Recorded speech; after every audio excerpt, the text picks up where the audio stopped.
Halo sobat semua, jumpa lagi dengan Denbagose Channel. Bagaimana kabar sobat semua? Sebelum kita mulai cerita ini, ayo silakan subscribe, like, komen, share dan nyalakan loncengnya untuk mendapatkan notifikasi terbaru ketika Mimin upload videonya.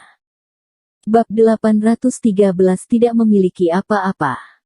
Seorang pria keluar dan berkata dengan sangat tegas, "Gerhard Sun, mulai hari ini, tambang batubara Sinyuan kami akan berhenti bekerja sama dengan kalian. Direktur Sun, dan aku, tim transportasi XX kami juga memutuskan kerja sama dengan kalian.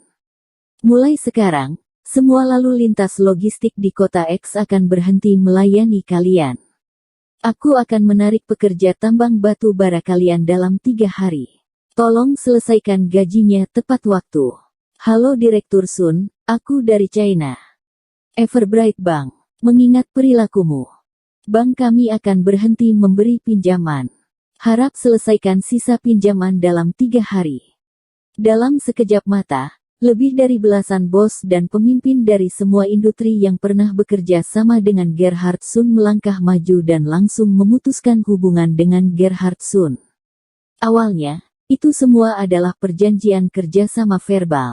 Di hari biasa, Gerhard Sun masih pandai untuk mengambil keuntungan kecil tapi perputaran cepat, jadi semua orang mau bekerja sama dengannya.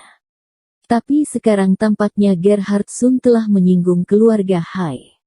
Yona mengatakan hal seperti itu di depan banyak orang, siapa yang tidak mengerti? Benar sekali, kamu Gerhard Sun bukan bawahanku, tapi aku ingin membereskanmu, tetaplah semudah itu kan? Di bawah perintah Yona, Gerhard Sun berubah dari bos batu bara menjadi tidak punya apa-apa. Kecuali ratusan ton batu bara yang tidak terjual di tambang batu bara itu, dia hanya memiliki pinjaman bank puluhan miliar. Menjual rumah, mobil, dan tambang batu bara pun hanya cukup melunasi pinjaman bank. Gerhard Sun benar-benar kembali ke keadaannya sebelum dibebaskan. Melihat tatapan acuh tak acuh semua orang, wajah Gerhard Sun pucat pasi. Direktur Lukas, aku salah. Mohon berbelas kasihanlah. Yona mencibir, untuk apa kamu memohon padaku? Aku tidak melakukan apapun kepadamu. Sebaiknya kamu tidak bicara sembarangan, seolah-olah keluarga Hai aku yang menindasmu. Gerhard Sun segera bereaksi, berjalan ke hadapan Thomas Kin dan Ardelina Chen, berlutut di lantai dengan bunyi gedebuk. Kakak, ini salahku, aku tidak seharusnya bersikap pamer kehebatan di hadapan kalian, tolong lepaskanlah aku. Ardelina Chen mengerutkan kening, dengan ekspresi jijik di wajahnya, dari awal dia memang tidak mau berurusan dengan Gerhard Sun ini. Itu adalah Gerhard Sun yang bersikeras datang dan pamer di depannya, dan istrinya yang turun tangan duluan. Jika bukan karena mereka yang cari masalah duluan, hal seperti ini tidak akan terjadi. Ardelina Chen menoleh dan mengabaikannya. Thomas Kin berkata dengan dingin, "Enyahlah, jangan mempermalukan diri lagi di sini." Wajah Gerhard Sun menjadi sangat pucat, dia tahu bahwa semuanya telah berakhir, dan tidak ada ruang untuk bermanuver. Gerhard Sun berjalan mundur selangkah demi selangkah, memapah Luna dari lantai, dan berkata, "Istriku, ayo pulang." Wajah Luna tiba-tiba berubah, "Pulang ke rumah apaan, bagaimana kamu masih punya rumah?" Gerhard Sun terkejut sesaat, dan mengerutkan kening. "Meskipun aku Gerhard Sun sekarang susah, aku masih punya rumah." Luna mencibir, "Rumah itu. Bermimpilah. Rumah itu tertulis dengan namaku, itu adalah rumahku." Gerhard Sun tercengang sesaat, lalu wajahnya berubah jelek. "Listriku, apa maksudmu?" Gerhard Sun menghasilkan banyak uang sebelumnya. Ketika dia membeli rumah, untuk membuatnya bahagia, dia menulis nama Luna, dipikirnya dia masih bisa menghasilkan uang di masa depan. Itu hanya sebuah rumah, jadi dia bahkan tidak peduli. Tapi sekarang mendengarkan nada suara Luna, ada yang salah. Luna mencibir, "Apa maksudku?" "Gerhard Sun, aku dulu bisa melihatmu karena kamu bos batu bara, kamu tidak punya apa-apa sekarang, kamu bahkan bukan kentut, kamu harusnya bercermin, memangnya kamu, ayak untukku. Enyahlah. Setelah berbicara, Luna langsung menamparkan wajah gemuk Gerhard Sun.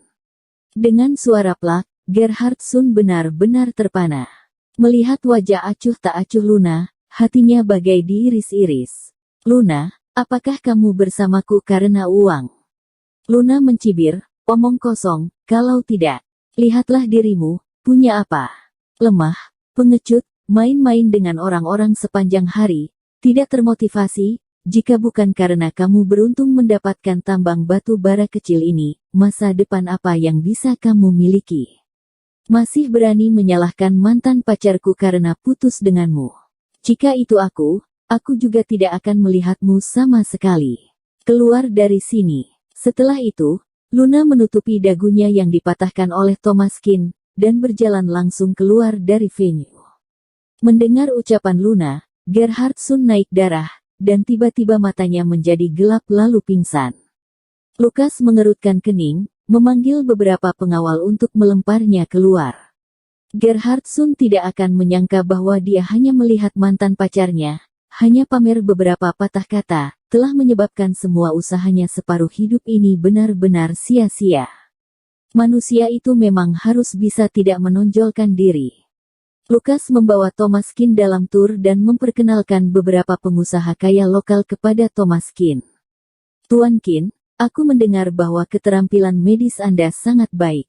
Aku memiliki penyakit lama, tidak tahu apakah Anda dapat membantu aku menyembuhkannya. Kata seorang pria paruh baya. Lukas tersenyum dan memperkenalkannya kepada Thomas Kin. Ini adalah pengusaha terkenal di kota X, Yudi Hall.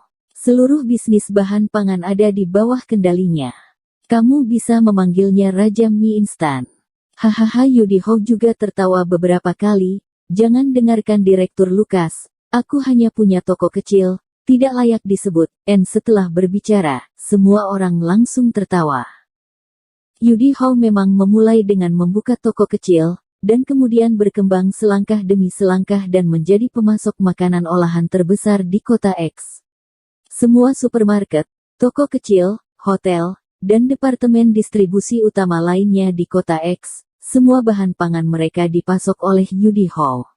Bahan pangan adalah mata pencaharian masyarakat, ini adalah hal yang biasanya paling sering berhubungan dengan orang, jadi jangan lihat bisnis Yudi Hall adalah jenis makanan kecil ini. Produknya kecil, tetapi bisnisnya tidak kecil sama sekali. Yudi Ho ini adalah tokoh yang sangat besar, dan posisinya di kota X tidak kalah dengan Lukas. Keluarga Hai terlibat dalam industri berat, yang terdengar sangat mengesankan, tetapi dalam hal popularitas, Yudi Ho lebih terkenal. Yudi Ho dengan sopan berkonsultasi dengan Thomas Kin tentang kondisinya. Karena dia adalah seorang teman lama, tentunya Thomas Kin tidak menolak. Apa gejala Direktur Ho? Yudi Ho melihat ke kiri dan ke kanan, dan berkata kepada Thomas Kin. Tuan Kin, kita berbicara di samping sebentar. Setelah berbicara, keduanya pergi ke pojok dan duduk. Setelah duduk, Yudi Ho sedikit tersipu dan berkata sambil menghela nafas. Tuan Kin, sulit untuk memberitahu tentang penyakitku, dalam hal itu. Thomas Kin mengangguk, melihat penampilan malu Yudi Ho, itu pasti penyakit pria. Tidak apa-apa, katakan saja. Sebenarnya tidak ada perbedaan antara penyakit khusus pria dan penyakit biasa, satu-satunya perbedaan adalah derajat kerjasama dan kejujuran pasien berbeda. Jika pasien pilek dan demam, dia akan memberitahumu secara langsung di mana sakitnya dan di mana yang terasa tidak nyaman. Namun, pasien mungkin tidak dapat menggambarkan gejala andrologi dengan baik, dan terkadang merasa malu. Namun hal ini tidak menjadi masalah bagi Thomas Kin, meskipun gambaran dari pasien kurang baik, dia tetap dapat mendiagnosis dengan periksa denyut nadi. Yudi Ho berkata, aku, di bidang ini tidak terlalu bagus, terlalu cepat. Thomas Kin tersenyum, Direktur Ho, apakah kamu menuntut terlalu banyak pada dirimu sendiri?